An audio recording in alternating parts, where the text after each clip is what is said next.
Now, many of you have seen me do this particular tune in this particular outfit, and I can only do this once. And I have to tell you just a real quick, how many of you remember the Looney Tune cartoons with Bugs Bunny and Daffy Duck? Exactly, wonderful things. You can't show them anymore because they're too violent. They make our children violent. Don't get me started. Anyway, there was one where Bugs Bunny and Daffy Duck were doing a vaudeville act, and Bugs Bunny would do like the time step, real simple, and he'd get a standing ovation, and Daffy Duck would do this phenomenal Gene Kelly-esque tap dance, and you'd hear crickets. And then Bugs Bunny would sing la la la la la, and he'd get a standing ovation. It just went on like this forever. Bugs Bunny did nothing, and Daffy Duck did everything and didn't get anything. Well, Daffy said, that's it, I'm going to do this. So what he does is he swallows TNT and nitroglycerin and all kinds of explosives, swallows a match, blows himself up, and you see his angel going up into heaven, and he's getting a standing ovation, and Bugs said, that was great, Daffy, we've got to do it again. And he said, only problem, Bugs, is I can only do it once. So I have adopted that with this particular tune that I'm going to do, is the only do it once method. I have done this once in Tinley Park, but I have never done it in Cape Cod.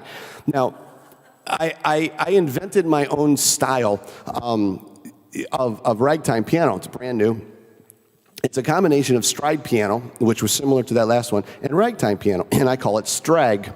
Now, the reason that I call it strag, and the reason that I invented it, was because I can't play stride as well as the stride players, and there are ragtime players that play ragtime better. But if I put them both together, I kind of get the best of both worlds. So this is a strag piece. But this is a tune that I think you'll guess when I start putting the costume on, but this is an actual costume that I did wear. My daughter danced competitively for several years, danced in professional theater for the longest time, and we would do dad's dances, but we did a circus act, and my daughter's dance teacher said she needed a tiger and a lion, and my wife is an exceptionally good seamstress, and she made me a tiger costume.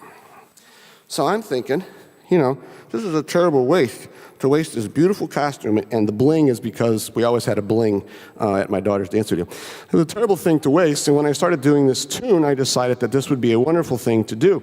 Now, when I started wearing this, I couldn't play the piano very well, so I had to do things to blind people to my lack of talent.